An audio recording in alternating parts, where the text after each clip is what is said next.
Sure. Okay, perfect. That's what we wanted to do. So that's great. All right, wonderful. Thanks, Tom. Appreciate it.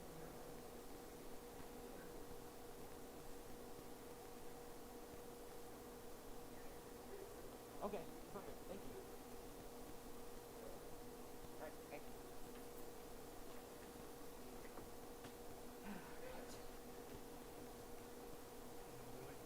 Yeah.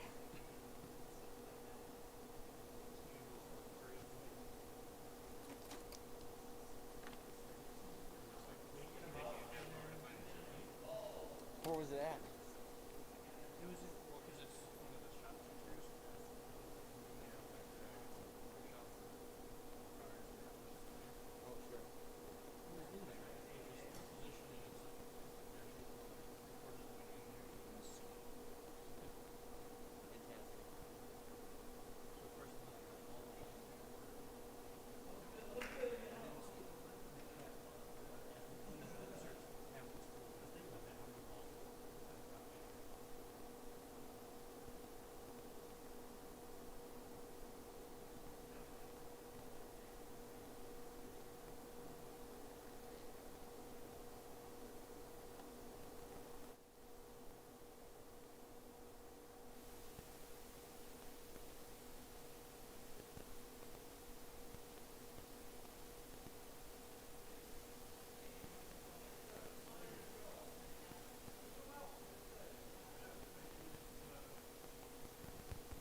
All right, good evening, everyone. This is a public meeting of the School Board of West Bend Joint School District Number 1. More than 24 hours prior to the meeting, the notice of the time, place, date, and subject matter of this meeting was posted at the entrance doors at the Education Service Center and at the West Bend Community Memorial Library. A copy was also sent to the Daily News, WIBD, Milwaukee Journal Sentinel, and other media sources that have requested notice of our meetings. I'd ask that our superintendent confirm that this meeting was properly posted. Yes, it was. Great, thank you. Why don't we rise to recite the Pledge of Allegiance? I pledge allegiance to the flag of the United States of America and to the republic for which it stands, one nation, under God, indivisible, with liberty and justice for all. All right. Thanks, everyone. We have 6 school board members present tonight, so we recognize a quorum. Aaron Dove had a pre-scheduled conflict and has an excused absence for tonight, but we will proceed with our agenda. Motion to approve. Second. Motion and second to approve the agenda. Any final discussion? All in favor say aye. Aye. Any opposed? Motion carries. All right. The next item on our agenda is public participation. Is there anyone in the audience today who wishes to participate in public participation? Just want to be sure I don't miss anyone, so I'll call it again. Does anyone choose to participate in public participation? All right.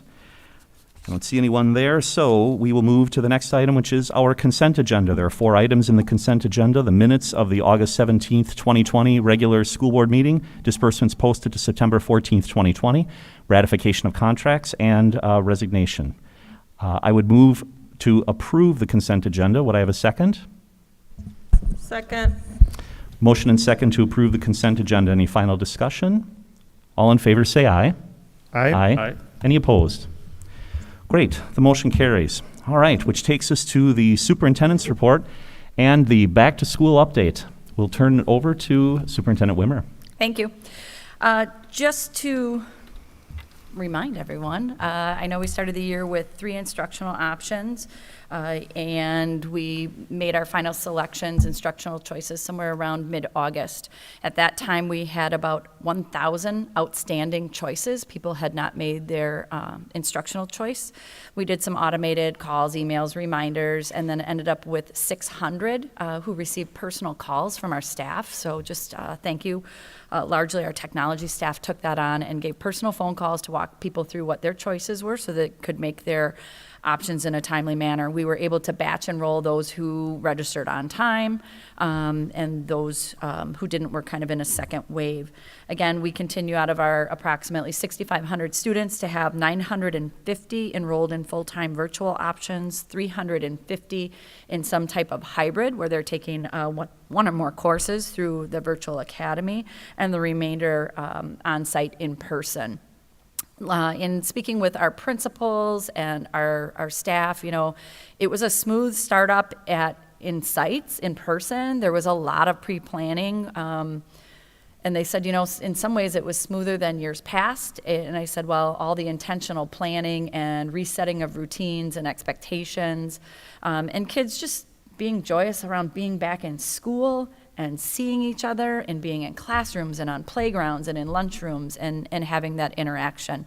So that's been delightful, and we'll continue to share kind of photos that capture those moments. So we're happy about that.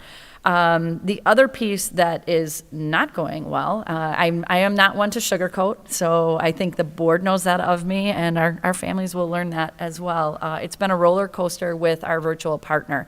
About 3 weeks prior to the launch of the school year, they had scaled and they were having issues with some of their platforms. Mid-weekend, they shifted platforms on us, and it kind of broke us into 4 segregated systems, and some of those did not have the functionality we were accustomed to, so we ended up having to hand roster. Our team worked through the weekend and through some really late nights to hit a target date so that we would be ready for startup. So while we hit all those target dates, the Edmentum side of the house has been experiencing significant trouble. Some of the highlights for us are around customer service. Their response, they were saying usually their volume is about 1,000 calls a day. They had prepped and doubled their staff, as did we, in preparing for virtual learning, but they're receiving about 3,000 calls. One of the things that we had a meeting with Edmentum executives Friday night at 8 p.m. that was high on our list, and they have since dispatched to us our own personal technology coordinator, so our families can continue to just reroute your technology concerns to us so that we can work directly with that person to resolve those, so they're not waiting for responses in both camps. Speaking of customer service, we have about 10 retirees who have come back into service for us. They're manning phone lines, handling the dedicated emails, just for perspective. Since August, we've handled just shy of 2,000 emails just to the WBVA account, not including all the other ones we receive, 400 plus calls just to that line, and then an additional 600 calls for just tech support for throughout the system. So that's kind of the sense of that load. But again, we planned for, staffed. I think one of the issues that we ran into was there was questions that we could not answer. They were technical issues and concerns occurring on the Edmentum side. And as we talk with families, okay, hearing something is better than nothing versus kind of us waiting for the answer, but it's also equally as frustrating to give people a non-answer. Like, we're aware of it and we're working on it. That's not acceptable to any of us, and that was part of our conversation Friday night, was to reset customer service, both internally and externally. So we feel we've got a good plan moving forward. We're also going to do some dedicated work across grade level teams, so people have a point person.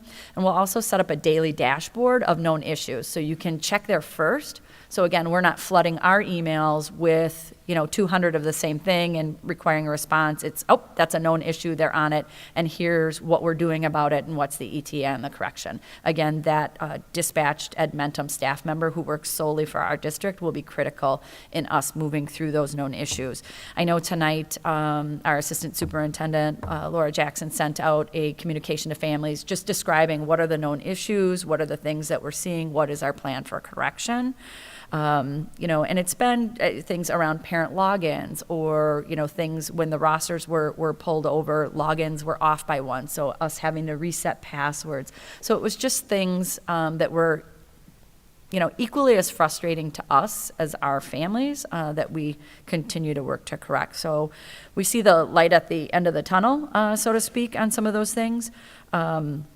But continue to, like today I was just checking and we only have 55 emails left in our queue for the WBVA. So we've reset and kind of brought that down to 0 so that people can, with confidence, email and know that they're going to get a timely response future forward.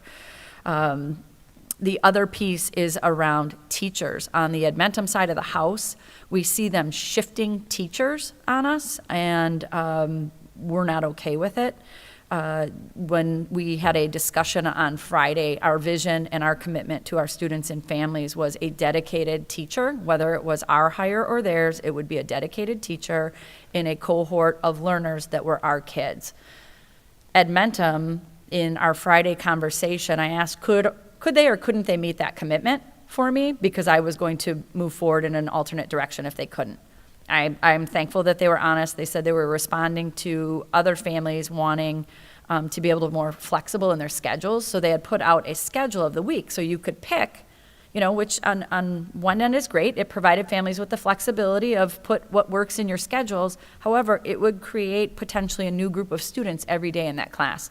That is not our vision. That is not what we're standing by. So we had already posted to migrate those teachers over to be our staff and migrate the kids into our teachers. We're having significantly less issues with our own staff teaching our kids and preserving that classroom environment. And they started with our staff in a homeroom environment and got to know them. And our staff has been very responsive and creative as they move forward. So again, moving them forward with our staff.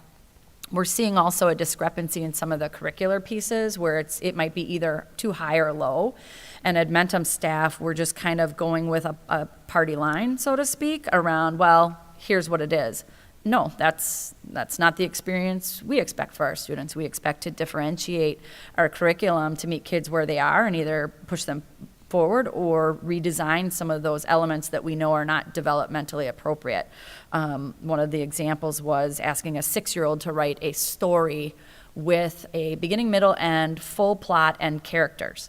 That is completely developmentally inappropriate. You're happy if a 6-year-old can hit a beginning, middle, and end in a retelling as well as something in writing. So that is what we are doing. Again, Lenny Hansen, our director of HR, had already put the word out. We've already have people queued up, and we'll start migrating. Tim Harder is instrumental, our director of technology, because we don't want kids to lose what they've got working so far. Because we just want to migrate that cleanly for our parents. We don't want what they've experienced with the start-stop. So that's been one of the teacher concerns. And again, that's more of a K-5 issue. They're stabilizing their teacher selections at those older grades. But we have talked with them around, they'll push out some messages asking for platforms that we don't have that aren't supported by Edmentum, like, oh, you need to add Word. And like, no, that's not part of your program. So getting succinct messages to their staff from ours as well as their directors is something that we're working on. And then we wanted a clear path around communication. So we were all kind of sitting in the we don't know the answers piece and making sure we were communicating with multiple guardians. In the early days, it was going to a primary guardian versus both guardians and the student who are students 512. So that's something we're cleaning up, and again, targeting some grade level customer service around unique needs. So known issues are identified, communicated right away to that grade level so that they're not worried about it and they know when that fix is. And again, just hearing and trying to find that balance of too much communication coming at them and not enough in making that succinct. So we have a couple program leads, Aaron Faust, Kevin Hyde, and cleaning up those methods of communication. So again, our families aren't getting it like bombarded with from multiple people. So we're sensitive to that piece as well.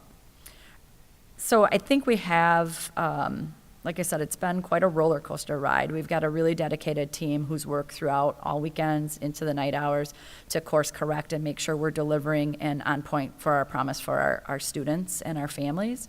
And every kind of central office staff member is overseeing one part of that project to help with the heavy lifting to do that. So I'm confident we will be course correcting and communicating with families. So I would encourage them to, again, reach out to the WBVA email and phones. We've got that reset. We're out from underneath the volume there, and we'll continue to do those. Any questions around virtual? Mm-hmm. All right, take a number. Okay, I'll go down the line. I get to go first. So my first comment that I'd like to make to all involved, thank you for all of the extra effort. I know this has been an extremely trying year for everyone in every way, shape, and form. So, kudos to you. Thank goodness you're here and you're at the helm, so thank you very much. My question would be, now that school has started, and I heard this from many parents, one of the reasons many people chose the online option was that they didn't want a disruption for their students. That was a major concern, which I can appreciate. So now that we've been in school for a few weeks, and I think we're doing a phenomenal job of maintaining whatever is going on at the schools, and it's a very positive experience for the students. Do we have students who want to come back to school as opposed to doing virtual, and can they actually come and go like that? I mean, now it's been 2 weeks. Can they actually transfer back to regular school, or how is that working, and is there a cutoff for that? So that's a great question. In the beginning, we would have held that cutoff to be in the first week in a regular ad drop because of this experience. Again, I'm not going to force families when we say one thing and we're still in the middle of this. Any family can reach out to their principal and discuss transition back to in-person. It might take a day or two because they want to check class sizes. They need to put furniture back in rooms that's been cleared out, those kinds of things. So just work directly with your principal. Conversely, as we're adding, if I've had the same situation, something changed in our family, can I go full virtual? Can I do this? Yes, talk to us this week, and we can see what we can do to accommodate requests. And then after that, then we'll hold until our January. We'll start reaching out to families around Thanksgiving time in November and look at that clean semester break. But again, where we've had this rocky startup, we absolutely want to honor and get families to the right spot for them. I think some are realizing too, especially with our younger learners, like, whoa, I can't spend 3 hours a day doing these pieces, and we want families to be in the right spot for their students and themselves. Thank you. My turn. First of all, I want to echo Nancy's comments about how I'm really pleased with how West Bend School District has responded to the challenges that we've had with Edmentum. Sounds to me like it's a scalability issue, which doesn't surprise me, I guess, that they probably weren't expecting the number of students that they did. That said, do you feel like they're, in your opinion, after meeting with them on Friday, do you feel like they're capable of adjusting, or will this be a long-term relationship with them?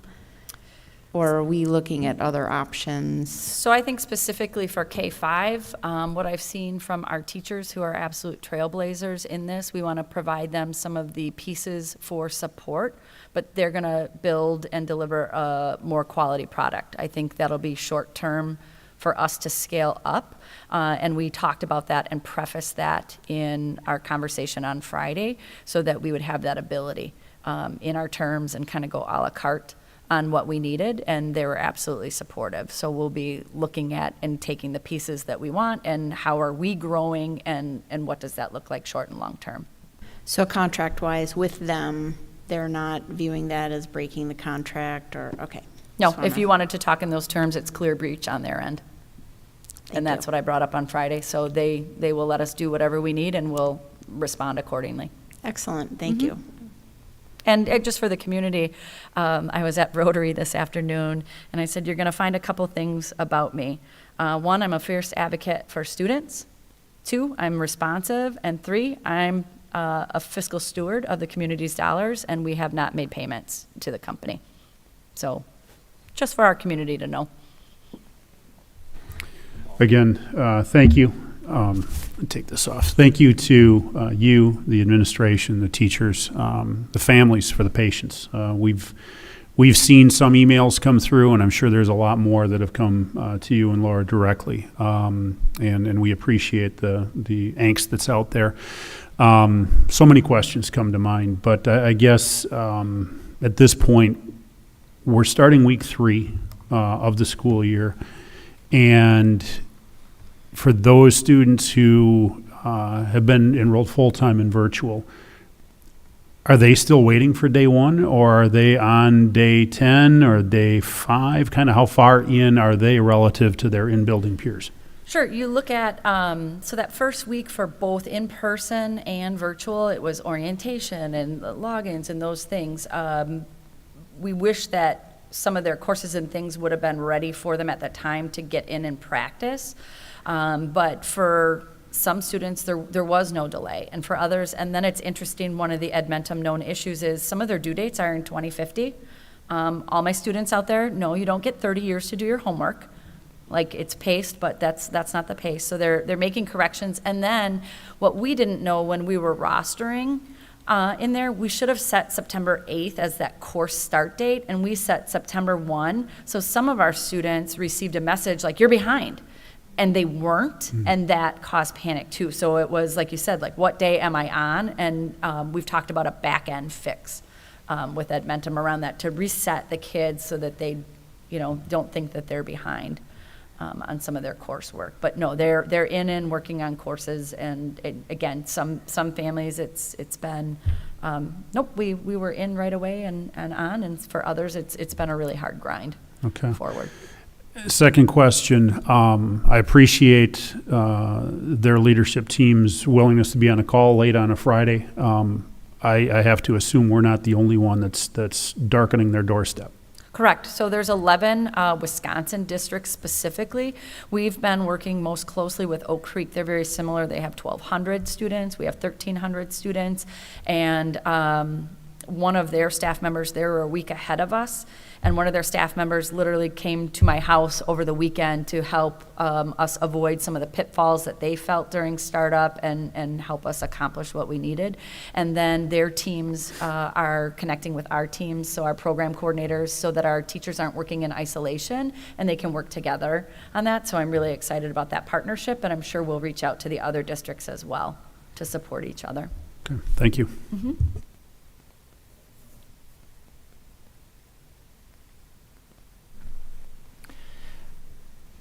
So not at all to minimize any of the issues that we have, but have there been parents who have expressed satisfaction with the product? And maybe you can give some perspective there as well.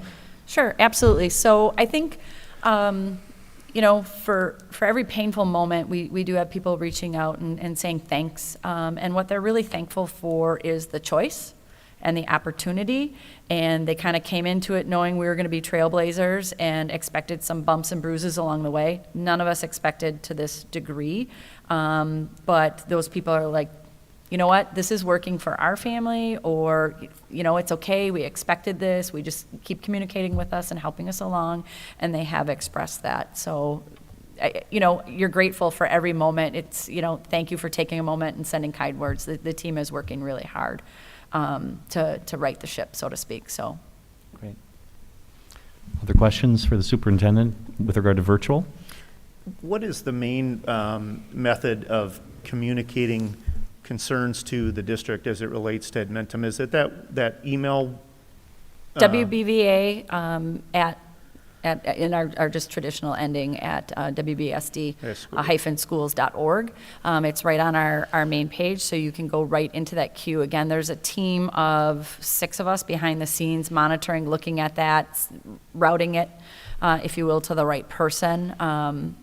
as it bubbles up. Is it technology? Is it learning? Is it this? Is it simple ad drops? Our counseling team at the high school has taken over.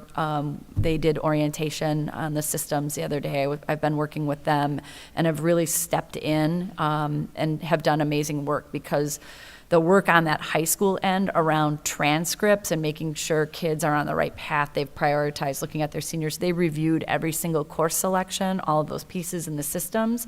And kids at the high school level can feel free to reach out directly to their current counselors. We have a new counselor who will be specializing in the virtual avenues, but right now everyone's staying with their high school counselor and can feel free to reach out. They can help you in that moment. You can set specific appointments with them, but they're checking those transcripts. So that would be the only alternate. Is if you're a high school student, feel free to directly go to your counselor. And pretty soon, kindergarten through 5th grade will have West Bend teachers. And so obviously if it's coursework type stuff, go to that teacher for help or solving issues. Absolutely, and our current K-5 teachers had started with them and created homerooms, because there'll be times that we needed to have our teachers in front of kids, whether it was doing some testing, deploying some things. So those teachers have continued to build some kind of social emotional homeroom components, things like that, and kept their arms wrapped around those kids, so they'll be doing those pieces a little bit more consistently to help aid transition. So we're thankful for that as well. Thank you. The questions regarding the update. Go ahead. So I think the other piece that's impacting our instruction is COVID-19, so I think I've got it here. So families, if you haven't seen it, we send communication. We do a weekly dashboard that's right on our website. We're very transparent. I've explained around some numbers and some metrics, where DHS gave us some metrics around where is your community at. And those metrics are designed to trigger conversations, which we have with our public health partners, and then we start unpacking those numbers to the local level for impact. So just because we're high doesn't mean, in the community, doesn't mean I need to step back and close. It means I need to have conversations, unpack the numbers. You'll see public health created an additional dashboard, which is around school-age students by zip code. Also, I've explained that this is private, public, parochial, homeschooled. It's all school-age children in the community, not just our students. So then you see us localizing the numbers so you know exactly what's occurring in our schools. One of the issues that we do face is when you're within 6 feet and you've got exposure, whether you're wearing the mask or not, you're considered a close contact and asked to quarantine when you've been exposed to a positive case for that 14-day period. We talked today with our county executive, because, sometimes people will push back on that. Well, that's just a guideline. Do we have to? And our county executive in our conversation today was going to be making some public statements around, this is what we need you to follow for our schools to stay and remain in service and open. And then we continue to work with public health around guidelines. We're entering into cold and flu season, so they've loosened those restrictions. It used to be looking for just one symptom, and now it's looking for multiple symptoms. And then there's some things around early entry. Let's say you were just sick and it's determined to be viral, you've tested negative, there's some early entry components we're communicating. So that's something that we continue to work on generally twice a week with public health partners, area superintendents, but again, really working with our county executive today around the community messaging for all of us regarding what is that and what do we need to be doing, as well as the staffing required for contact tracing. So it will take hours. Our team goes in once you have, and thank you to our families. They are very quick at notifying us. We will hear from our families before we hear from public health. So that allows us to move very swiftly, just based on them reporting, yep, we've got a positive case. We can get into classrooms. We're measuring, looking at those options. We're reviewing tapes. What did recess look like? What did lunch look like? And really trying to only isolate to those who were direct contacts with a positive case, so that we're being mindful, keeping as many kids as we can in school, but doing what we need to do to ensure that there's no school transmission for cases. I have some questions. So because this has been brought to my attention by numerous parents who have concerns, and again, this has not directly happened to me, so I'm speaking from hearsay, so I'm trying to get some clarification. So Johnny, for instance, comes to school and he's a high school student and he doesn't realize he has COVID, obviously, but whatever, gets home, finds out his test is positive. So it's my understanding that, you know, we are not, we're wearing the masks in school, we're trying to maintain the social distance, not arguing that. But you also need to be in contact with someone for more than 15 minutes, is that correct? So we're obviously being mindful of that. Okay. So now we determined that Johnny potentially came in close contact with 12 fellow students. All 12 of these students are now quarantined for 14 days, correct? Regardless of whether they can show a negative test? Correct. At this time, that is the current public health guidance. Again, that changes often. So right now, they're going with illness, and that's where we see the early entry off a 10-day mark. You can come in and do early entrance, and we'll see how they kind of shape that going forward. So again, this is not anything that our school is controlling, and this is not me yelling at Jen Wimmer or any other school person. This is me as John Q. citizen expressing serious concerns. The fact that our local hospitals and our local doctor's offices and dentist offices and anyone else has a less restrictive policy than our health department is putting on our students. So we're basically holding our students hostage at home. Even if they're negative, and if they can prove a negative test, they can't return to school for 14 days. So there, yep, there's nuances of testing as well. There's different, we're learning all sorts of interesting things. So there's PCR tests or antigen tests, and it has to be a PCR approved test for some of those early reentry. I think one of the things, the same thing you're expressing, we've talked about as well with our district nurse as well as our public health nurses and across superintendents, because I said it's a house of cards. You're gonna quickly unravel and start plucking out large groups. So what does it really look like? So those are still conversations we have with public health on a bi-weekly basis as well as our team. So if someone watching at home was irritated by this information that we're presenting this evening, for instance, they should probably call the county executive and have a conversation with him or the health department. But if I was someone who was very concerned, a parent who may have approached me at the grocery store, I would absolutely call the county executive immediately tomorrow morning to have this conversation, because this goes way beyond the school district. This is basically holding people hostage and forcing them to stay home even though they could prove that they are negative via a negative test. correct. You would want to think about the conditions probably many of you are facing in your own work. You'd have to have multiple negative tests. So there was talk as we look at work environments. Many work environments just require a multiple negative test, the right kind of test within so many days to clear that, but they have not developed anything like that for students or learning environments. And is our county conducting tests anywhere in the county? Yes, if you, so our district nurses, as we engage in conversations, will help route families to testing. If you don't have a primary provider, our public health department will actually give tests. So they've made those available. Okay. If there is a student who is in quarantine, can you describe what's their daily experience? Do they, specifically, are there webcams? Are they able to participate in their classes? What does it look like for a quarantine student? And I'm sure it depends on the grade level, but if you could at least generally describe that. So I think first and foremost, one of the things you had said, well, if a student finds out that their test is positive, first of all, if you have pending test results, don't come to school until you receive them. So please make sure you're reviewing those questions around that. If anyone in your home is pending a test result, you need to stay home until we find out the answer to that. That's really helpful because we've certainly run into that.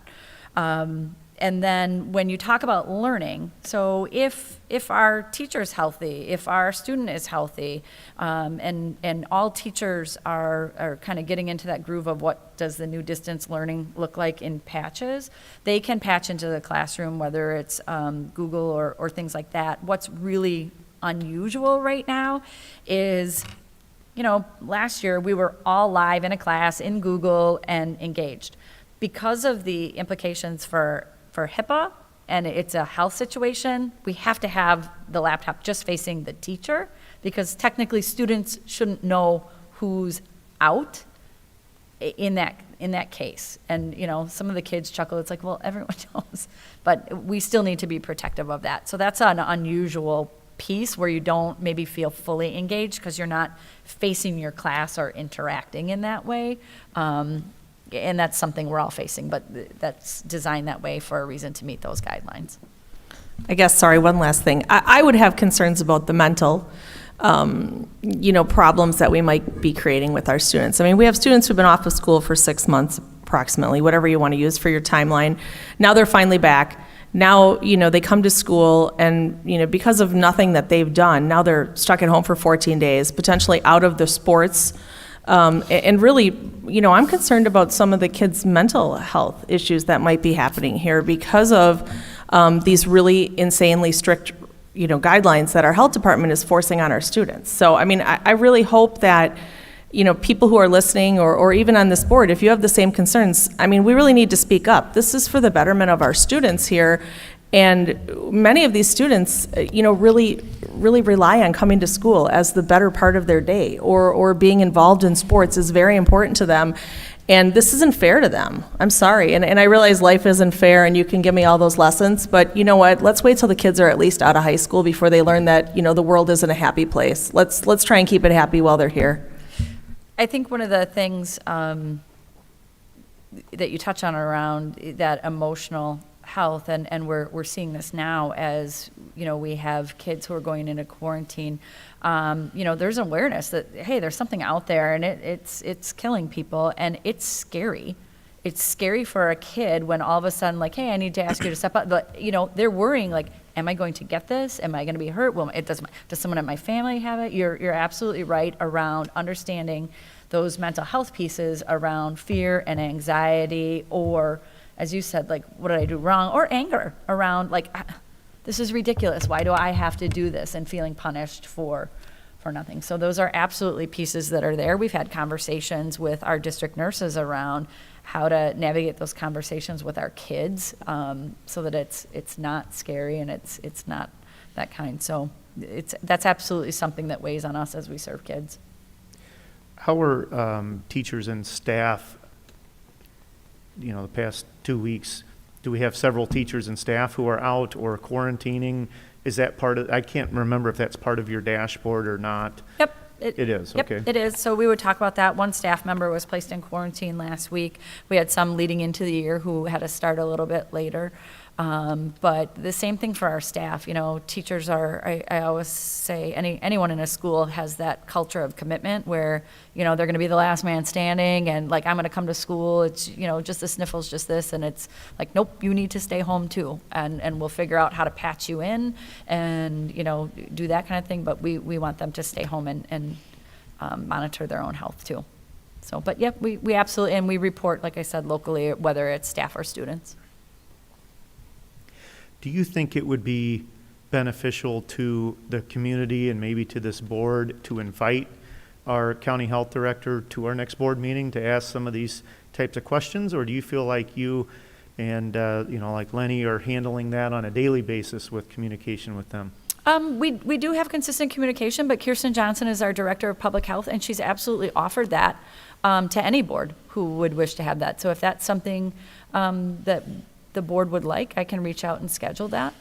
Just let me know, because she's been very willing to provide time and answer questions and help guide boards. So I guess my question is simple, and it's the same as Nancy's. My daughter's exposed on a Wednesday, stays home Thursday, gets tested Friday, is negative, tests again on Monday, is negative. Why can't she go back to school on Tuesday? right. So that's maybe the only question I have at this point, but I don't know, it could be beneficial if we fire some of those questions at her in a public setting like this versus phone calls. I'm sure she gets thousands of calls a day, and I know she's working her tail off in her department, and I commend them in what they've been doing since March. But now that we're back in school, seems to be going well. But boy, would I be upset if my daughter had to stay home for 14 days even after 2 negative tests.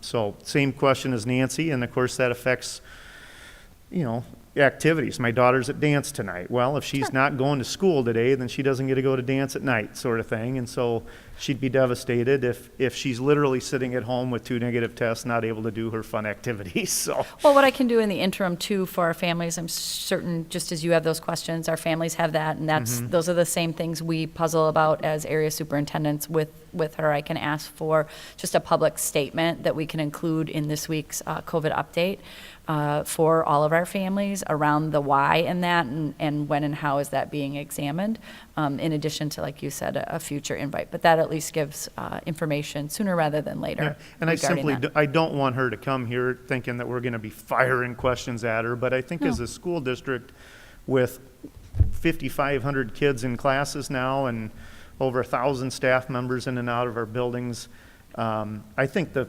7 of us could come up with some 8 of us could come up with some pretty good questions for her that might be helpful to hear publicly. Sure. I don't mean to invite her in a negative way by any means of trying to catch her off guard or anything, but just there's a lot of questions out there as far as quarantining for 14 days versus, getting 2 negative tests and coming back, that sort of thing. So. Absolutely. Any other questions? Paul?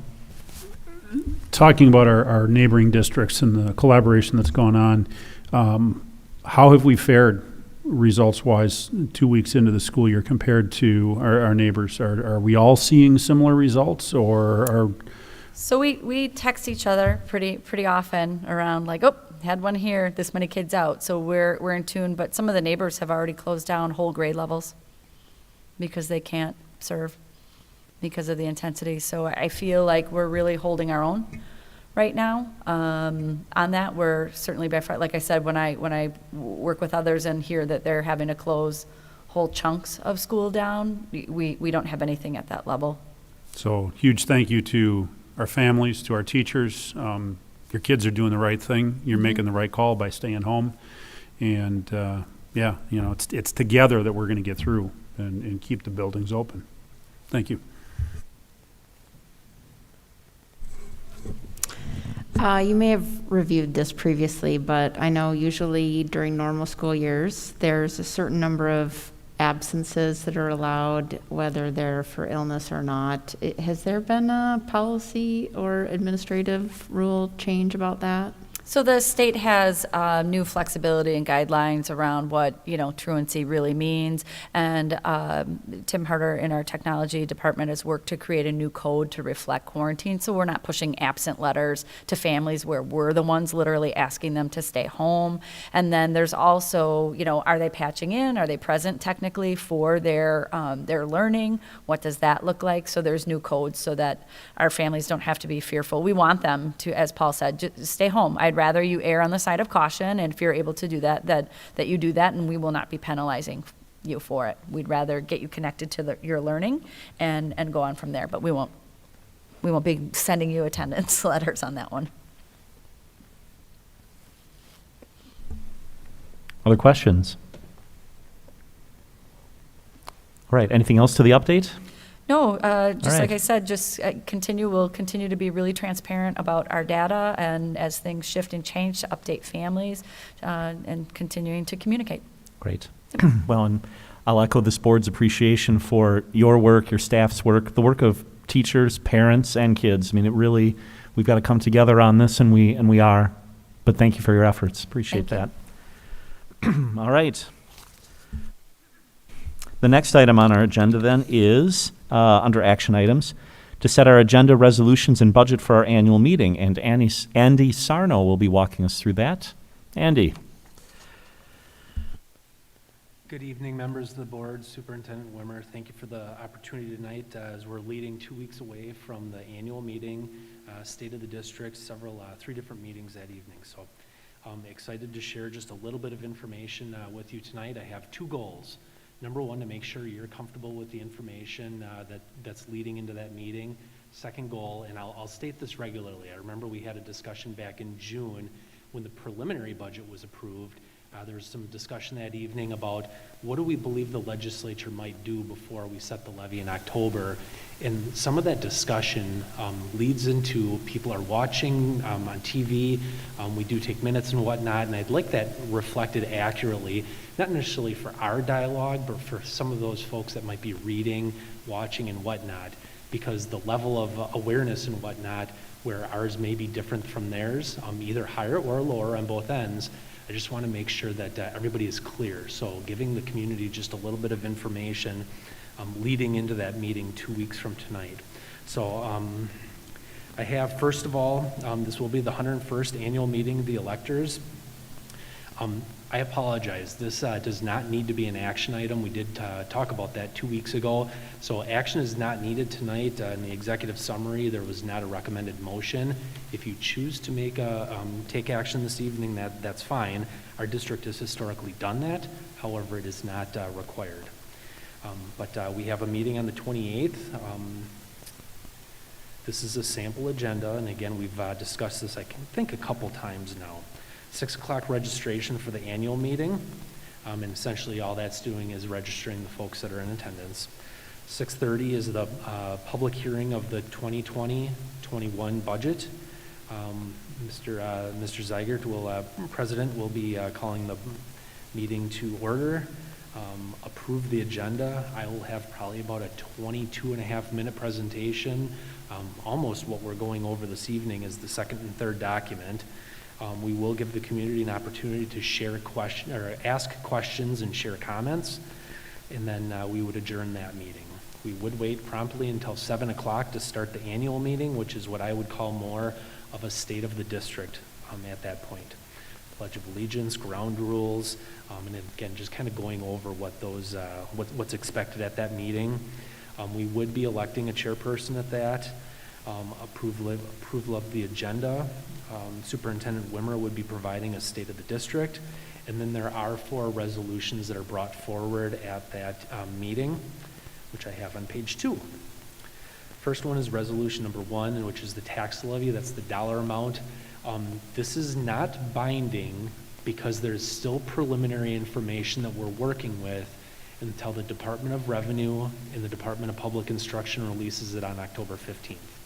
So the only thing that is binding, and I will see if I can't highlight it, I don't have a mouse up here, is the $1.1 million applied to the capital project funds, and I'll talk about that a little bit more when I'm going over the budget publication. That's the only binding levy. Everything else in this resolution is advisory by those in attendance that vote that evening. Okay. Any questions on that? Because those numbers will change. That's why. Resolution number 2, disposal of district property. Essentially, there's dollar amounts that are determined where Superintendent Wimmer and myself are granted authority to dispose of assets in a proper way. Anything above and beyond that is brought for your approval to do so. Again, binding. Board member compensation. I created just a little bit of history here with where it's currently at, where it has been the last time that it changed quite a few years ago. But I did populate that with dollar amounts per your request at the last board meeting. Additionally, what this resolution does is it allows board members to travel and conduct school business, being able to incur expenses and whatnot. Fourth resolution is talking about the annual meeting date for next year, which is 2021-2022. And proposed, even though we have a very wide window to perform this meeting, at this point in time, I would propose to keep it at the same Monday, which would be September 27th of 2021.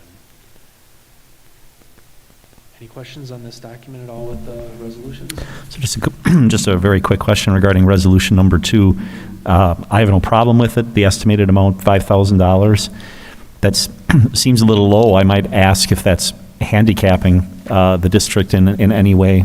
Actually, I really, as a board member, I'm trying to remember the last time we had to approve it. So that I guess my point is, I just want to be sure that we're not holding up the district in any way on disposing of property because you have to wait for a board meeting. Is that dollar amount workable to administration?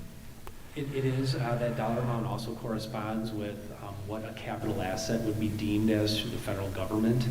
So that there's a little bit of a linkage there.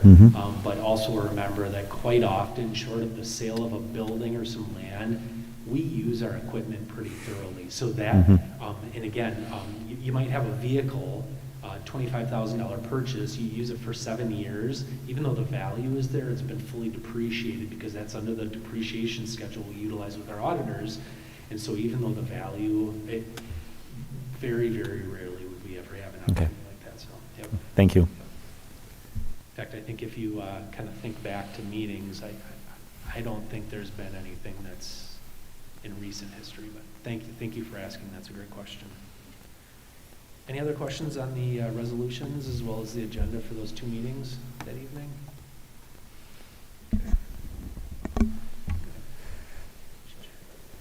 I'm going to save the revenue limit worksheet for last, and I'll take a look at that. So that's that color handout that you have. I do like the tabloid, the 11 by 17.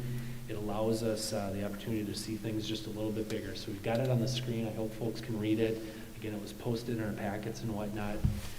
The left-hand side of this document is what's published in our newspaper. It's a Class 2 notice. It has to be at least 10 days in advance, and then again within 10 days.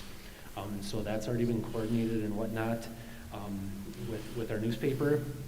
What this document additionally does, and going back to my original comments, are, well, our budget is going up. Why? This gives all of us some common talking points that if, again, Ms. Justman gets stopped at the grocery store by a constituent, she has the ability to say, yes, our budget is going up, and here's why.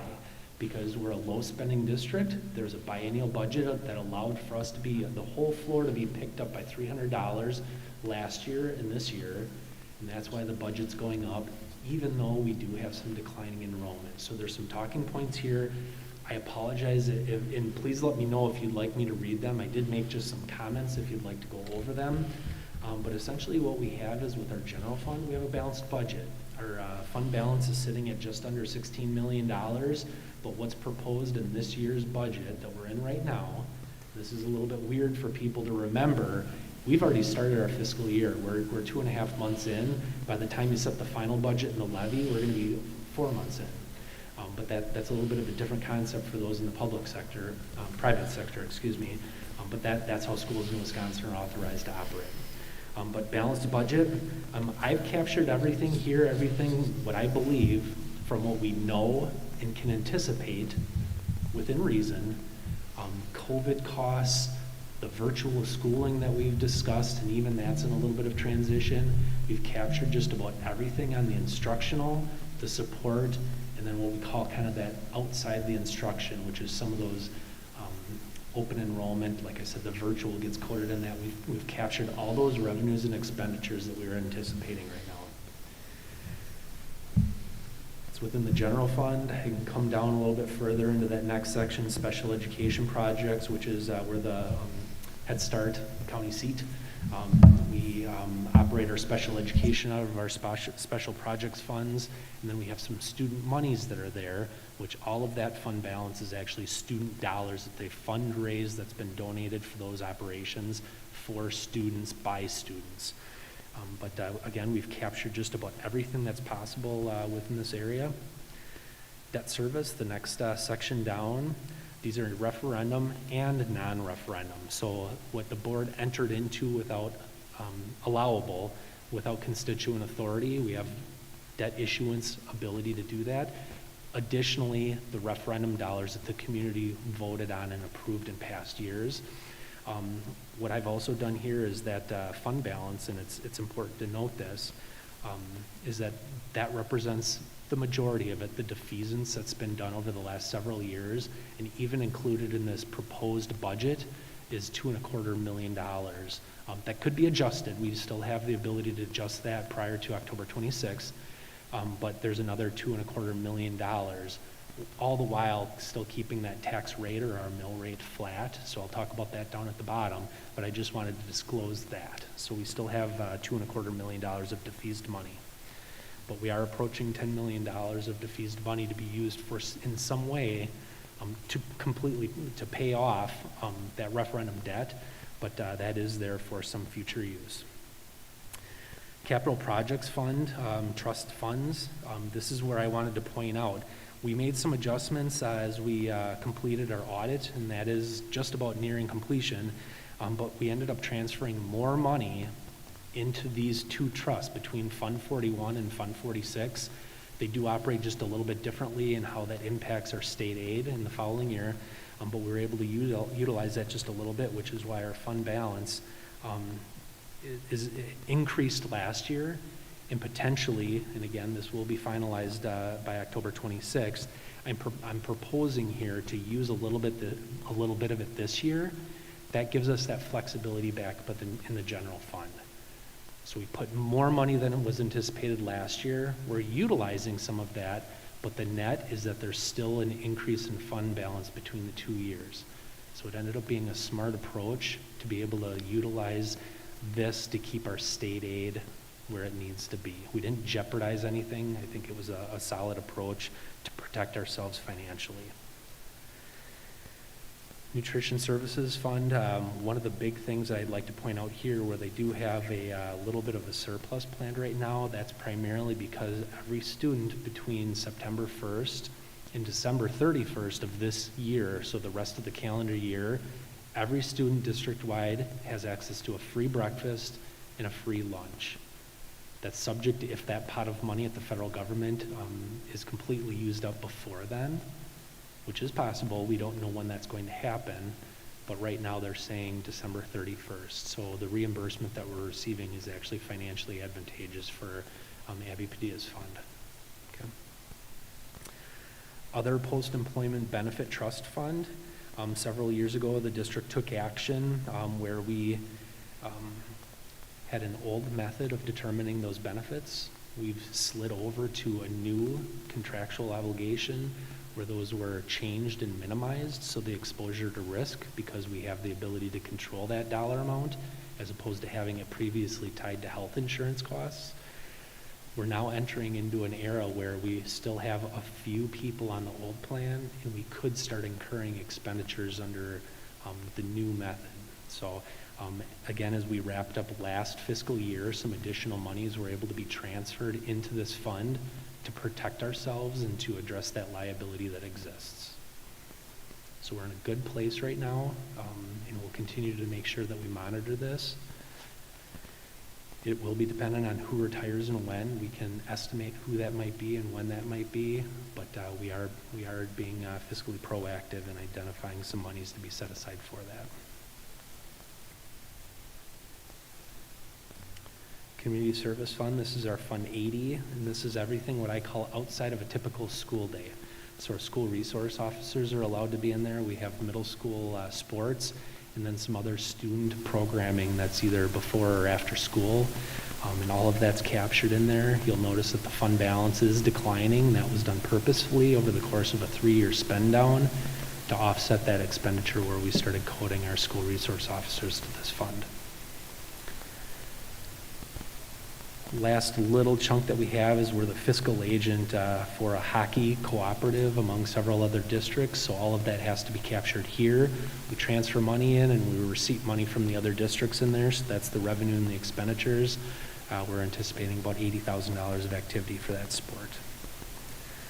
So all in all, when I think about what's happened with our expenditures over the last 3 years, that we've seen a slight increase again because we were a low spending district. We were allowed access to some new monies that outpaced, even though we have declining enrollment, the access to the new monies has grown our budget just a little bit over the course of the last couple of years, kind of in a straight trajectory. And even though, because we've had property value increases during that same time, where our property tax levy or the dollar amount has increased because we're seen as a property-rich district, we get less state aid. Those property taxes do have to increase. But that being said, the tax rate, the $7.97 per $1,000 of assessed value, has remained constant now for 3 years. So I'm anticipating that that is still possible. Highly probable even. And if something were to change it, I think we still have a little bit of flexibility. If you recall, last year in October, we made some adjustments to the voucher money. So we had a levy for that where we decreased what we were planning on defeasing. So we were able to still hit some targets and still be responsive to our taxpayers. Question, Please. Andy. At the annual meeting, or if you could quick comment on it now, the mill rate, two items, the mill rate compared to the state average and to our neighboring Washington County, and then the fund balance as compared to the overall budget as a whole. Yep, so our mill rate, or the taxation rate, which is the $7.97 that every property owner pays per $1,000 of assessed value, we are one of the lowest in the area. There may be one district, and I'm not recalling off the top of my head, I think maybe Slinger, there's another district that's close to us, but we are very, very low in comparison. Now, again, we're a property-rich district. We don't get a lot of state aid. The state average is about 63%, or more of a 50-50.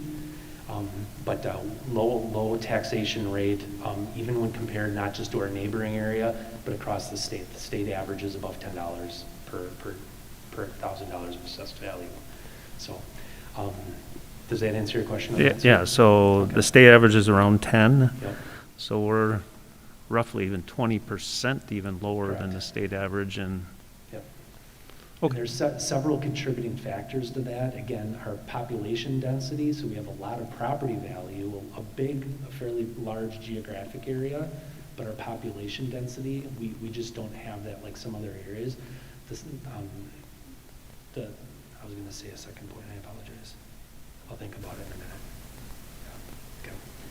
Okay. Maybe- Please. or I commingled the questions, just the fund balance. Yeah. I think you had touched on this last year.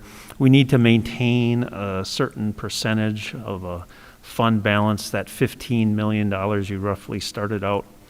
Yep. Can you comment on that? Correct. Our fund balance, we do meet our board policy currently.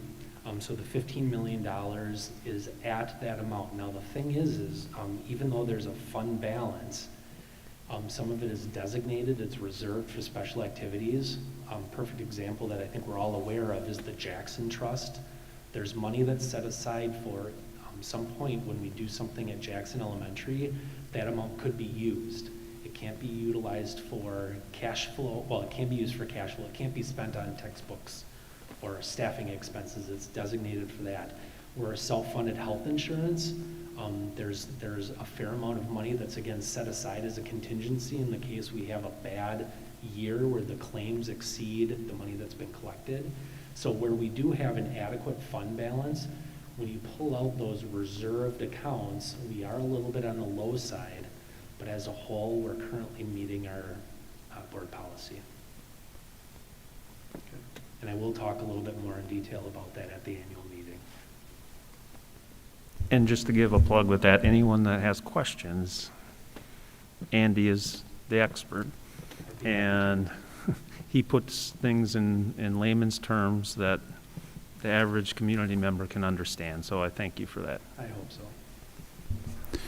Andy, two questions. I think this is my second year going through the budgeting process, so I'll come back and ask the same question I did last year. On debt service, what is our current outstanding balance on the in-place referendums? I wish I had that information with me at this point in time. I could get close and I can go off, and we're approximately $25 million. We did make, I think based on the last time we discussed this, which would have been spring, we make payments, principal and interest in the spring, interest only in the fall. So we just made some interest payments, but we're approximately principal only about $25 million. It's comprised of several. We have several referendum and non-referendum debt issues, ranging from about 0% interest up to a couple percent, but very low debt ratio that we have. So our outstanding principal, based on our current value, is very low. Again, probably one of the lowest in the state.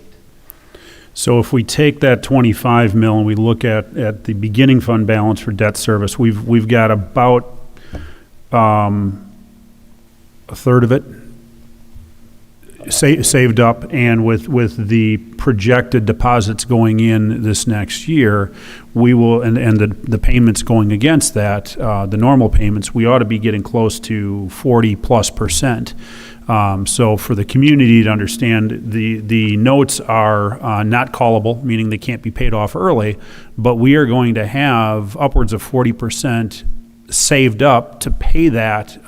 So effectively, we're going to be somewhere in the neighborhood right now at 25 with the 8.6. Doing math without a net here, but we'd be somewhere around $17 million true outstanding. So there are expenditures that correspond with that revenue, so I wouldn't go from 25 up to 40%. It'd be 25% plus that 2.25 proposed. Okay. So we'd be going from the 8 million up to about 10 million of defeased money, so not quite that. Okay. much. But we still will be making another dent against that, which is great. And then the other question I had was on the capital project, so the roughly $2 million. Just for frame of reference, this was about $1.5 million last school year, correct? Correct. So what we ended up doing is all those expenditures last year that we incurred, and there's about $1.5 million that Mr. Ross and his team spent on updating our facilities. We actually moved all of that money back into the general fund, allowing that fund balance to grow. And we transferred money, so that's Fund 41. Again, there's two different sets of rules between Fund 41 and Fund 46. There's two funds that comprise that. But we moved all of those expenditures out of Fund 41, allowing that fund balance to grow. And in addition to that, Fund 46, which we've not transferred money into for several years, we utilized that, added money, and that's where you can see anything in excess of the total revenues last year was 3.4 million. So we transferred in the 1.5, plus we transferred in almost another 2 million into Fund 46. And so that there was a substantial growth in fund balance to be used at some future point in time, which we'll be capitalizing on that a little bit this year and some point in the future. So the net result of that transfer from last year will allow us to improve our facilities just that much more. Yeah, thank you for your creativity on that and giving Dave Ross a little more budget to work with. Yep. Any other questions? I'm sorry, Chris. No, I was going to ask that very same thing. Any other questions for Andy with regard to anything presented? Just real quickly, I've got the third document. Mhm. Again, this is fairly small on the screen. I did print out a copy. The district, at this point in time, and again, this is preliminary, just as an example, on the left-hand side of the page, kind of down towards the bottom, we had 46 summer school students FTE this year, down significantly. However, we did have less expenditures, and so that program still net positive just a little bit. But as an example, that 6,100, which is an estimate at this point in time, the third Friday count was just this last Friday, and over the next 2 weeks, they're going to start working on that information. And that's when it will be due at the DPI, Department of Public Instruction. And so by October 15th, we'll have that, all that information will be locked down, we'll have that, but that's an estimate at this point in time based on the students that we're able to count, both in our schools, in our virtual program. We're estimating open enrollment in and open enrollment out at this point in time, but that's just an estimate. Down in the bottom blue is our property values, and again, this is really what drives our state aid. And this is an estimate from Baird, so we were provided an estimate from R.W. Baird, Brian Brewer, and that's a 6.1% estimated increase. Again, that will be confirmed by the Department of Revenue on October 15th. But estimate at this point in time, I think it's a pretty precise number. They're usually good at estimating that. Point being is that everything that's in blue is what the district has entered. What I've entered is estimates based on information that we have access to right now. So on the voucher payments, they're right in the middle of the page in blue. Let me kind of highlight them just a little bit. But they're in blue here, 1.96 million and $270,000. Those are estimates. If you recall last year, that almost doubled unknowingly. But I've allowed for a 20% increase. There are no new schools in our district that are allowing the vouchers, but I still have allowed for an increase of 20%. Some of these other numbers, again, based on our state aid estimate of a little over $30.4 million, which impacts our taxes, which is this $36 million. All of these numbers down here in that bottom right, those are all those numbers that are in that resolution number 1. So how I like to describe this document is it brings it all together. That's what we utilize for our revenues and all of those resolutions and whatnot. Everything's kind of telling a full story now. And then down in that bottom right is that $7.97, which is the proposed mill rate. But I just wanted to share this because it's important to see, and it just kind of gives a little bit more kind of validity to some of those other numbers and where those came from. And maybe one comment, Andy, on that school voucher, if I'm remembering right from a prior presentation. So that's at 1.9 million. If I'm remembering right, last year, it went up by about 900,000. Yep. So that's 900,000 that went to our wonderful private school systems here in Washington County. Many schools take advantage of that, which is good. I just want to say that is a significant, not knowing the exact, but that's, as spending is going up for the district, it's really not spending for the district. That is a significant, when you're talking $1 million increase in 1 year, it's a significant increase to what the budget is. So it's more or less just a comment on that. And then a question is, are we about at the limit there, or could it go up by another $1 million this year? The threshold, and Superintendent Wimmer, back me up if you can confirm, but I believe the threshold is 10%. Is it up to 10% yet? I think they started out 3% of the population, and it increased by 1% each year over the last 5 years. So maybe it's at about 8-9% of the population. So I don't want to do the math, but if you take 6,300 kids divided by 10, multiplied by 7, multiplied by another approximately $9,000. I think there's still capacity there if we had students that qualified. And again, the income, the household income limit for this is totally different than what the free and reduced rates are. It's nearly double. So in a household of 5, so 2 adults, 3 children making $90,000 is very close to qualifying for this. Again, this is another one of those October 15th information. So they're doing their third Friday count at the private schools. We get that information on October 15th, and it's there. We don't get an indication before then if the numbers are up or down or whatnot. So, yeah, but it as you pointed out, it is significant. A couple $1 million is a fair amount of money. Thanks. Other questions?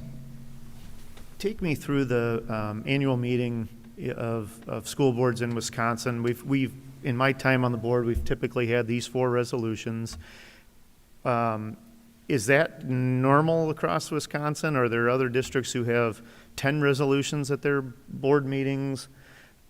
And I do have a reason for asking this question, but I guess I'll stop there for now. So when I compare my last couple of districts, those are the same 4 resolutions. The wording could be tweaked slightly and whatnot, and I've not made any changes. This is the wording, Yep. and the numbers are, but yeah, these are very similar, and I don't know, Superintendent Wimmer. Yep.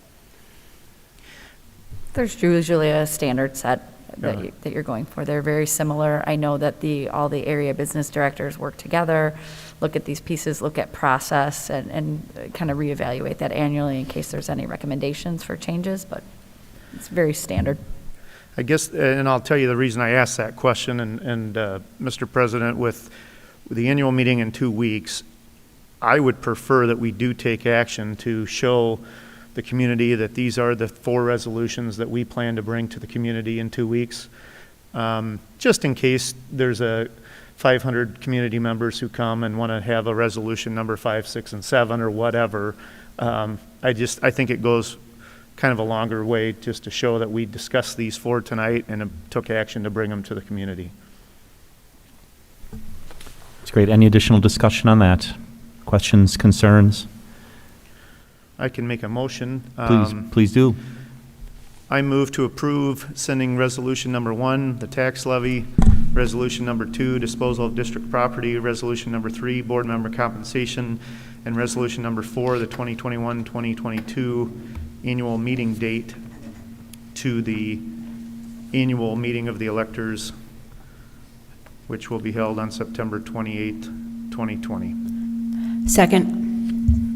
Motion and second to approve the 4 resolutions as presented for presentation to the annual meeting of the electors on September 28th, 2020. Hopefully I did a decent enough job reflecting that. That's fine. I do recognize that the community who comes on that night has the opportunity to discuss these, to potentially offer some different ideas or different numbers, what have you. But like I said, that's my reasoning for wanting to make a motion here tonight to bring these 4 officially to the meeting. So Great. All right, any final discussion? I just have a comment on Resolution 3, just for public information.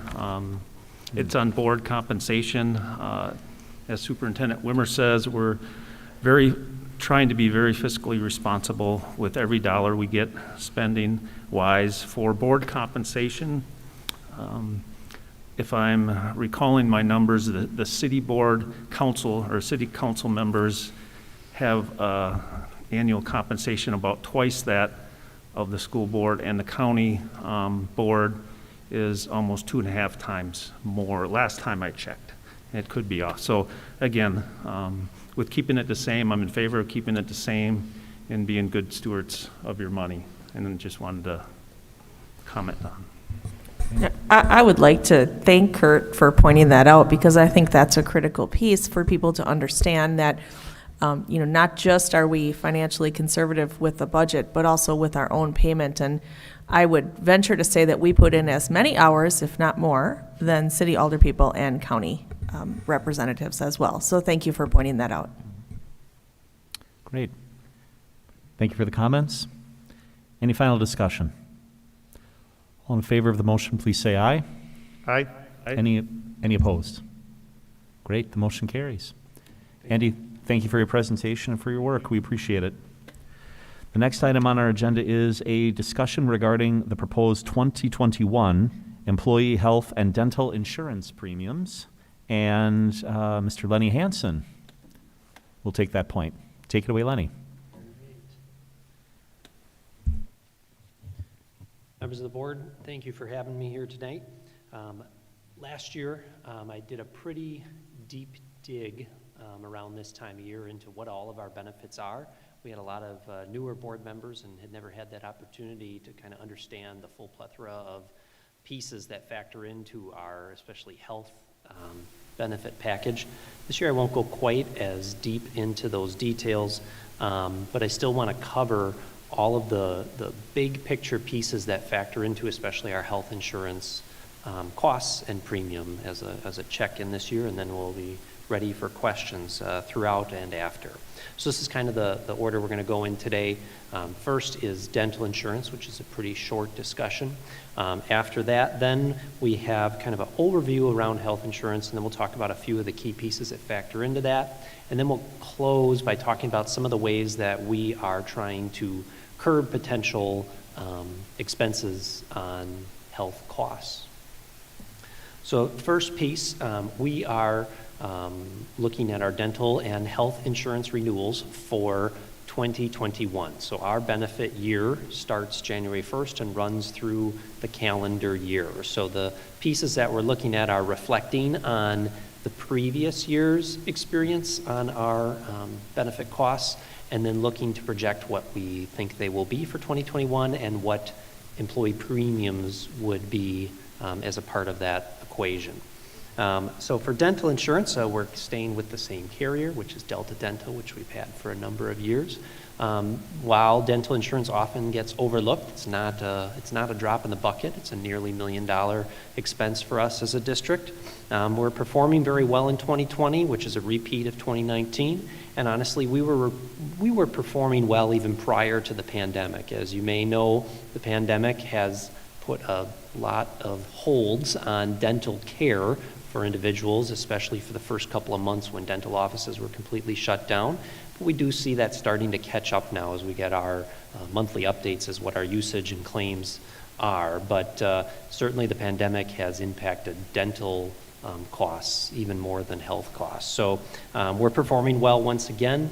We're expecting that the rates are going to, or costs are going to remain flat for 2021, and for that reason, our proposal is to maintain dental insurance employee premiums at their current rate, which I'll show on the next slide. The one graph that I have here is just information of one of the big things we're working on in order to maybe drive down our dental costs a little bit, and we've been successful in this so far, and that's really driving our employees to our network PPO. So there are there are 3 different options that our employees have when selecting a dental provider. There's those that fall within our PPO group, those that fall within the Premier group, and those that fall out of network. So we have coverage for providers in the Premier and PPO network, but the PPO network is a lower cost to us, and our negotiated rates with our PPO providers is lower. So 74% of our dental care is received through PPO providers, which is good, and that's an increase over previous years. We are continuing to try and provide education to employees about what their options are, so that they understand you can go to Premier, but you will save money going to a PPO. We've also, in the past year, reached out to a couple of our bigger providers that fall within that Premier category, and some of them have actually switched upon speaking with us to a PPO, becoming a PPO provider, which is beneficial for them because it makes coverage their care from them more attractive for our employees, and it obviously benefits us because then the negotiated rates are lower. So we're going to continue. There's one big provider left in the area that is still in Premier we've had conversations with, and we're going to continue to work with them because we think it's a mutual benefit to the more that we can move them over. So these are the existing dental premiums that we would be keeping flat. They were increased a little bit recently, but we'd be keeping them flat for the next 12 months. Next, we move on to health insurance, which is obviously the largest benefit cost that we have. Projected to be about $11.5 million expense for 2021. I have the cost breakdown there between our 2 providers, between health coverage and then pharmacy coverage. Health coverage is a larger share of that for this coming year, and that's for a good reason, and that's that we are definitely experiencing savings from the shift to a different pharmaceutical provider, which started this past January. If you recall, at that time we switched from Express Scripts over to OptumRx. We had a conservative estimate at that time that it would save us $300,000 over the course of a year, and we are definitely going to exceed that target. It's difficult to say exactly by how much yet, because a lot of our savings there is experienced through rebates that the pharmaceutical, or actually that the drug makers pay us, and those are lagging by at least 6 months usually, so we're still receiving that data, but we are definitely going to exceed that savings by of $300,000. We're going to exceed that definitely by a 6-figure amount, so we're very happy about that performance, and that's turning out even better than we had originally planned. So that actually lowers the share of our health costs that are going to be covered by percentage that are attributed to pharmacy. The other piece you heard Mr. Sarno talk about us being a self-funded organization, and what that basically means is that truly we pay all of the claims. There's 2 sides that you can go on. You can be a fully funded organization or a self-funded organization. Fully funded is certainly simpler. Basically, you go out to a healthcare provider, which could be a UMR or United, and you say, all right, we want you to provide health insurance for our business. UMR looks at our previous claim history and says, all right, it's going to cost you $10 million. And then we sit there and say, all right, employee is going to pay this percent, we're going to pay this percent, we're done. And there's no unpredictability for the district on that end when you are a fully insured organization. We are not fully insured because we have significant benefits from being self-insured instead. So what that means is when I go to the doctor and my doctor bills our insurance for $200, the West Bend School District truly writes a check for $200. By being an organization large enough to be self-funded, we experience pretty significant cost savings. I know I was talking to a similarly sized district not long ago who is moving from fully funded to self-funded, and they're expected to incur nearly $1 million in savings by being self-funded. So it's not a small savings by operating in that manner. That being said, it does, as Mr. Sarno spoke about, create a little more volatility in your ability to predict your expenses isn't as perfect as being fully funded, which is why we keep those reserves in our fund balance to deal with any surprises that could be incurred because of that. I'll also talk about in a little bit some of the other safeguards in place to make sure that as a self-funded organization you avoid being crushed by any huge surprises. The other piece about being self-insured, the other benefit is you do have more flexibility in plan design and how you set premiums and divide them up for cost share, and that can create some flexibility for us as well. This is just an interesting stat. We are seeing a shift in the generations that are falling under our health plan. I guess on this graph, what's interesting for me is when I look at up here the percentage of each group that is our members, which is highlighted here, and then that bottom number under it is the percent that group accounts for in terms of claims. So as you'd expect, as members on the plan grow older, they account for a larger share of the expenses. But what is also interesting is that the number falling within this Generation X group is growing for us. We've had more of a Generation Y type, or this age range, I should say, and we are starting to have that population age a little bit more, and that share is shifting, which as you can see here means that they can potentially be larger claims costing and whatnot. So it's something it's interesting for us to watch those trends. The only other trend, big one that I have here about pharmacy to share with you is, I know last year I shared some information about the true cost of prescriptions, which I think most people are surprised when they hear that information. I mean, when we talked last year, I think I focused on on specialty drugs as part of the presentation, and everyone was amazed to learn that the average cost of one prescription fill of a specialty drug is $8,000. And we have a tiered payment system from the employee side, like most organizations, in terms of a $10 for a generic and $25 for brand, and then $45 for specialty, which is pretty common. But when you put that $45 in context of that prescription cost $8,000, it really opens your eyes to how incredibly volatile that pharmaceutical market is. What's interesting about this graph for me, and I'll just look at this left side, what looks at this year, the left portion here, the purple, those are generic claims. So number of prescriptions. So 80% of our prescriptions are generic prescriptions. Yet they account for only 14% of the money that goes out in prescriptions. When you look at that skinny blue section over here, we have a very small number. Only 2.3% of all of our prescription claims are actually for specialty drugs, but they account for more than half of what we pay in pharmacy costs, which I think is very eye-opening. And honestly, it's wonderful that we live in the country and world that we do, where there are so many new pharmaceutical options.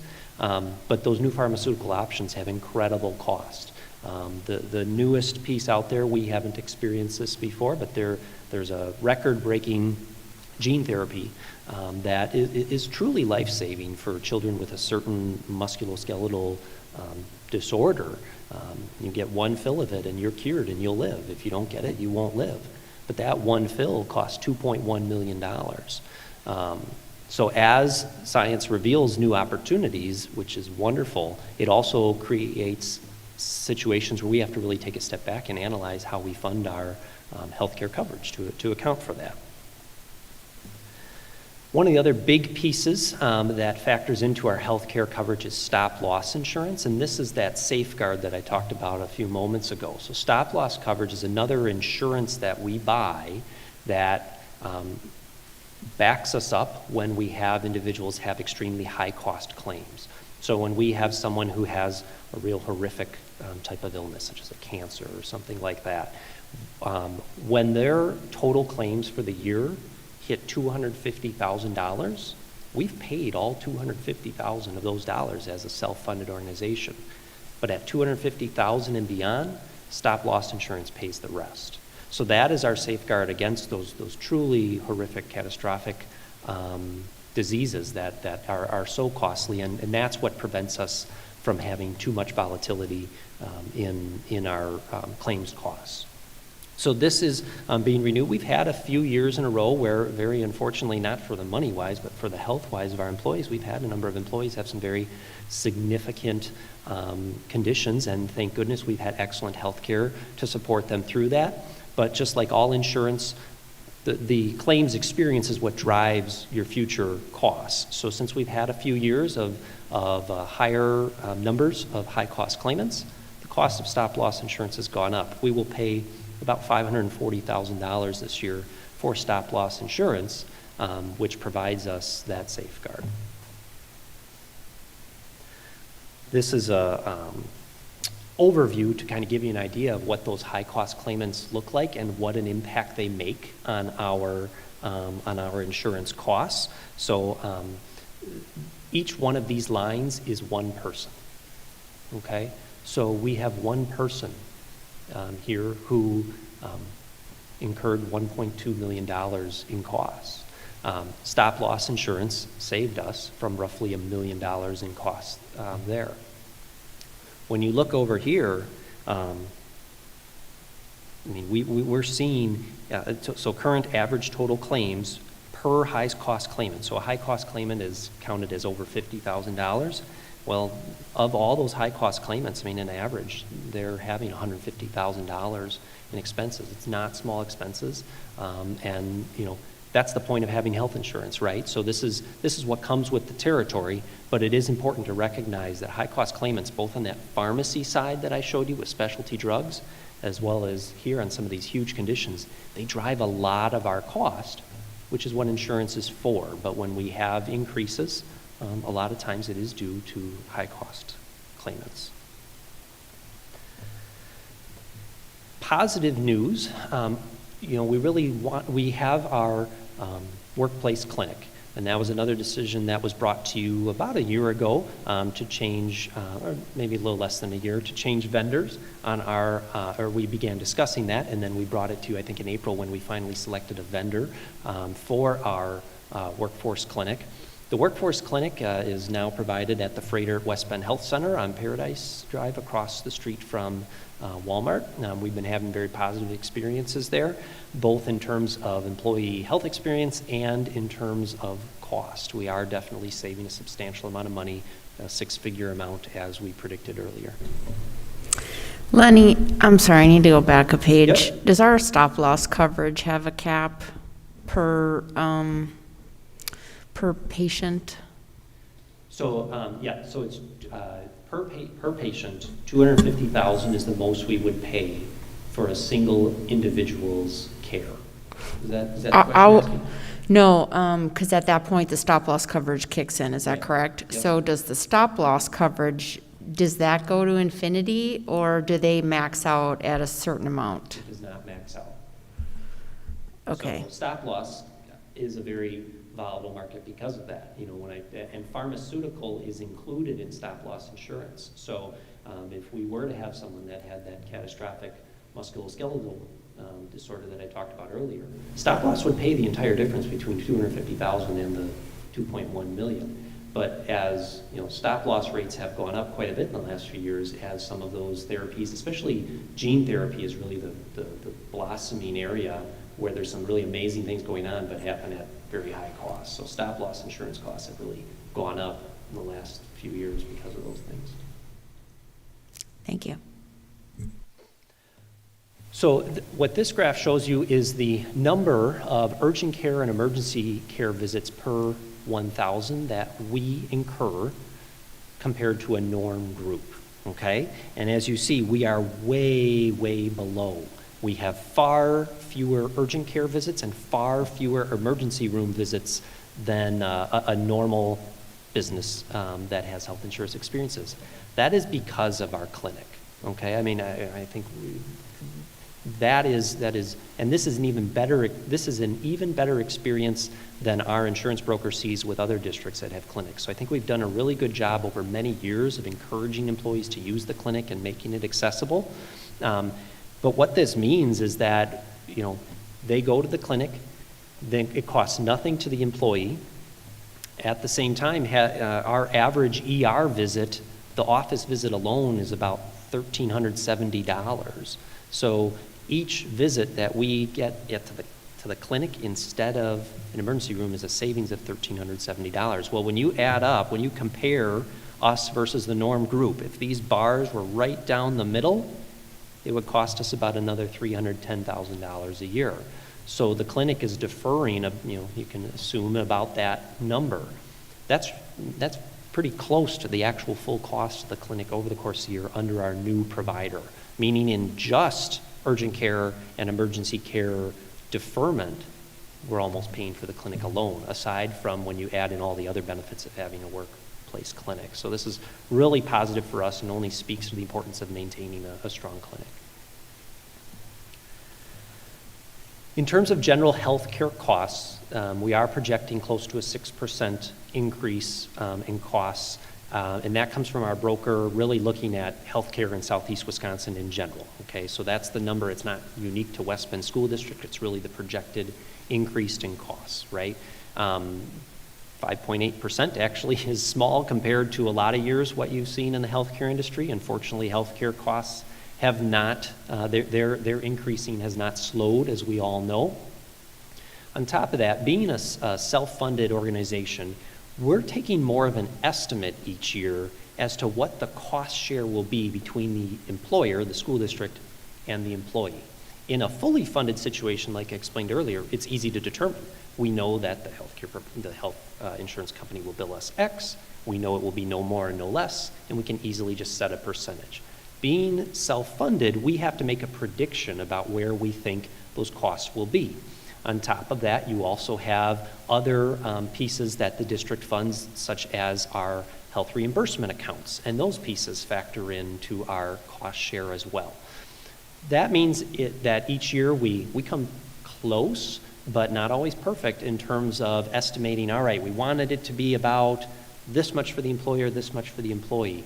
It's not always perfect, and that means next year we have to make a little bit of an adjustment in order to keep the cost share where we'd really like it to be. Mr. Starno and I have spent a lot of time looking at historically where that cost share has been as a district, and what we have noticed is, prior to he and I, there was starting to be a little bit of a tilt of a little bit more towards the employer side to the point that we are now. We do feel it is important to tilt it back to where it has historically been in terms of employer-employee share, because if we don't do that, it will continue to creep in the other direction, and all of a sudden we'll hit a point where we have to do a very sudden change, and that's far more painful than a smaller increase at one point in the year. Therefore, we're proposing some increases to the employee health premiums to account for both of these first two bullet points, both the 6% or 5.8% projected increase, as well as trying to get that cost share back to where the school board has traditionally, going back, preferred it to be. So this is a summary table of the changes that would take place. We have 3 different health plans, Plan 1, 2, and 3. These are the wellness rates. So these are the rates that you receive if you participate in our wellness program. And our wellness program involves a biometric screening, which we had a large event for that during the months of July and August. And then based on that biometric screening, you might complete some visits with virtual visits with a health coach, where they help you set some health goals and things like that throughout the year. Wellness rates are also impacted depending on whether the employee and spouse are tobacco users or not. So there are discounts as well because of that. You can see here, I kept the number enrolled in each plan here in this second column. And the point of that is to show you which plans are the most popular. The Plan 2 family plan is definitely our most popular plan. 182 different plans or members on it is looking at $26 per month employee premium increase. We take out employee premium deductions twice a month, so it's a $13 per paycheck deduction for those employees. What I'm doing today is presenting you with these premium proposals. We then will return on October 5th, where they have the opportunity then to actually vote on them. So tonight is really just discussion, opportunity to gather initial information. Now, different things that we do to try and curb those healthcare costs. I already talked about the clinic, but what we do is we really work with the clinic as well as the health coaches to target areas that we think are ready and really primed for improvement. So we look at areas where our health data comes back that we have some care gaps, or maybe we have some at-risk groups that are, have certain preventative measures that they aren't taking advantage of as often as we'd like. We don't get that data by name or anything like that. We look at it kind of in an aggregate manner so that it's confidential. But we might, for example, see that a good example would be individuals on our plan who have diabetes, maybe not filling certain prescriptions or having certain tests. Retina exam, classic example. Retina exam for individuals with diabetes is an annual exam you want to have. It's preventative. It saves you costs in the future by catching things early. We are a little bit higher in terms of the number of people who aren't having those yet they have diabetes. So what we do is we work with the clinic as well as the health coach and say, listen, if you have someone that comes in with diabetes, could you work with them and make sure that they understand all the preventive measures that they should be taking in order to maintain their health? Same thing with asthma. There's certain prescription fills and things like that, certain preventative things that we'll target based on our data, and then we have those conversations. In fact, I had one just last week with our district's health coach that we'll be using and provided by Freighter about, hey, diabetes, asthma, these pieces we'd really like you to focus on with employees to make sure we close that care gap. We do have some metrics that measure our employee wellness. They get like a risk score basically assigned over the course of the year. Again, this is all confidential. The district never sees any names associated with this. It's provided in kind of an aggregate and anonymous manner with us, so that's a private employee and medical provider information. But the good news is that our risk score has gone down slightly this year, which is good. Our behavioral health visits, which was a larger cost this past year or a year ago, has gone down some, which is obviously positive for lots of reasons, that individuals are getting the support and behavioral health that they need. But that's one area, for example, that we want to keep driving that down, and we're looking at a variety of things, including potentially beefing up our employee assistant program to help individuals with those things. Because again, like most things in medical care, being preventative is your best way to save money. Getting near the end here, but really this slide really highlights the reason that we go after these wellness opportunities and try to be proactive about it. This is a wheel. It's basically supposed to look at from starting in this green is where we want people to be. We want people to be in the well-being programs. As they potentially have more health issues, they move in a counterclockwise manner into the light yellow, then to the orangish, and then into the pink, unfortunately. We want to minimize how many people are in our pink and especially dark orange as we can groups. And we're doing a pretty effective job of doing that. If you look at this graph, 93% of our staff is in that well-being range. That means the PMPY means per member per year. So really that's annual cost.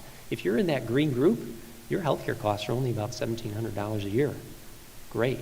You can see as that number goes around, this is kind of a weird year where disease management is less than disease monitoring. Usually that's not the case. But we got to keep people out of the case management situation. As you can see, the cost just explodes to about $113,000, $114,000 per person at that point. That's why we want to really work with our clinic and health coach about, hey, how do we keep people, there's certain people, diabetes, asthma, certain things you can't do anything about. It's a condition that you're going to live with. But how can we keep our employees in a disease management and monitoring scenario by being preventative versus it's spinning out of control and all of a sudden they end up in case management and it ends up being a huge cost. This is just more data about some of those chronic conditions, some that we do well with, some that we're above the norms. That's just giving you another idea on this top right of the difference in costs. If all members are costing around this number, 5,800, someone with one of these conditions is costing 23,000. That's why it's so crucial that we use this data and don't just receive it and do nothing with it. Same thing here with our kind of acute care pieces. You see almost 4 times the cost when we're not appropriately addressing these issues in a preventative way. In summary, these are the next steps. We have our discussion tonight. October 5th is really when we need to approve our premiums because in November we have open enrollments. We have to prepare for that. Our employees make their benefit selections, and then January 1st is when the benefit year begins.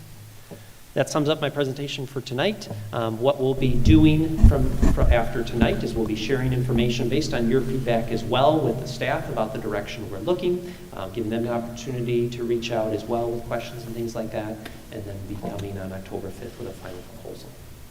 Questions? Question for you, Lenny. Projected healthcare increase of 5.8%. Obviously, premiums go up a little bit with that. But does the percentage that we as a district anticipate covering versus the employee covering stay the same? No, so we will be shifting that, and that's what I was trying to get at with that second bullet point here. We've gotten out of whack with where it has traditionally been about 3 years ago. Mr. Sarno and I have done a deep analysis and seen that where that share has been has come out of balance. We think it's important to get back to where that share was. Again, to avoid kind of the sudden shifts of, oh my goodness, we suddenly need to have to really raise huge increase. Right. A few years ago, prior to Mr. Sarno, myself, or the superintendent being here, there was a sudden panic moment around, I think, October, November, and they had to suddenly make changes in the benefits. I think after open enrollment had actually even begun. Not a good thing. I mean, we got lots of negative feedback. Some of you may have been on the board during that time. We do not want to be in a situation like that where we have to make sudden changes that really, and at that point I would say there were some really sudden plan design changes that really impacted certain employees in a really negative way. While it's never pleasant to have premium increases, it's better to have the predictability in the small doses than the sudden things like what occurred a few years ago where suddenly some adjustments had to be made. With 1,755 individuals in our plan, we obviously have to have the population in order to reap some cost-saving benefits. But do we want more people on our plan to get even more benefit, or do we want to try to discourage people from joining our plan? Well, I think, use of terms is important here, right? So we want to have a benefits package that recruits and retains, okay? So that can look a lot of different ways, and we want it to be attractive. At the same time, I'm not going to lie to you, if an employee who's not on our plan saves more money than an employee who is on the plan. So I don't know that I necessarily need to discourage, but what I do need to do is really look at where are more of the costs. And really our plan over the next year is really to convene a benefits committee, including staff, to really look at what incentives matter to you? What are plan design elements that matter the most? Because honestly, as Mr. Sarno and I have looked at this, plan design hasn't been touched from a big picture standpoint in probably about 7 years. And I get concerned that maybe our incentives are getting a little stale and maybe not appealing to what employees really want. There are certain factors.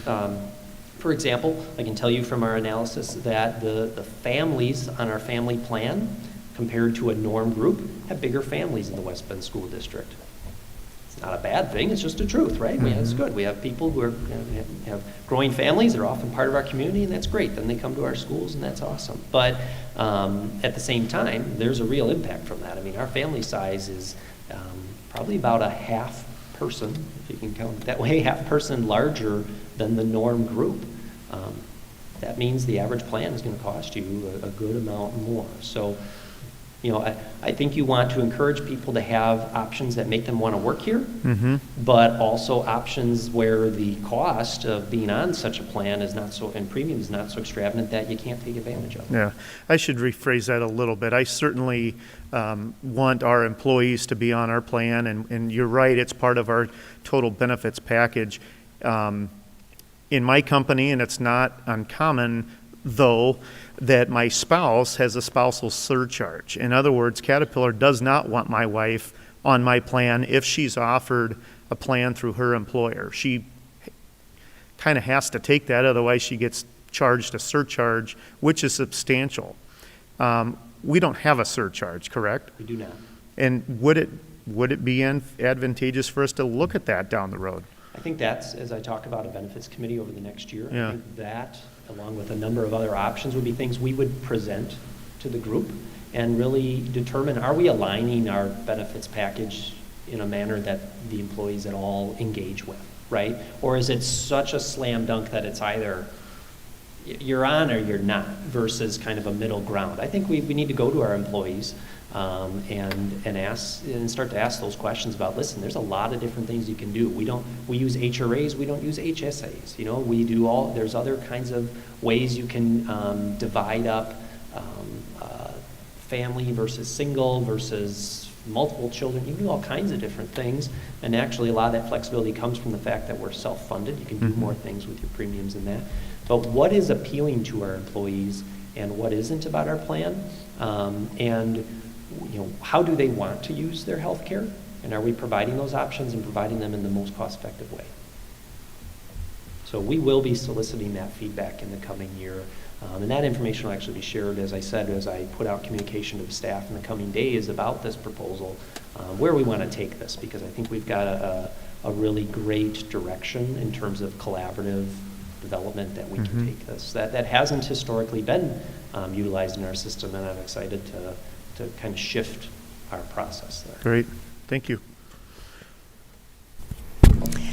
I like that you're going to put that together, a committee of sorts or survey, whatever that looks like, to the employees to see what they want. That's very important. If our stopgap insurance provider offers the possibility to cap coverage, I would like to see what type of savings that could provide and see if that's an option that, depending on what kind of savings that could offer, if that's something that our employees might consider in lieu of other ways to save. Yeah. In our discussions about stopgap coverage, I don't know that that's real common. What's more common, which we've been fortunate to avoid, is what they call lasers, which are where the stopgap insurer says, well, that employee, and it's called laser because they're laser pointing at that one, it's too costly, we're not paying for them this year. We've avoided that, and our broker has helped us avoid those situations. Those are kind of common. But really, I don't know that like a maximum cap of amounts the stopgap cover would provide is common, but I will investigate. And the reason I'm coming in it from the approach of the customer, our employees, and it's very common in most private private companies for employees to say they have, you know, a maximum lifetime benefit for health insurance. So I guess the language of how that's presented would be similar to what teachers would find as they talk to their friends that work outside of the education world. Absolutely.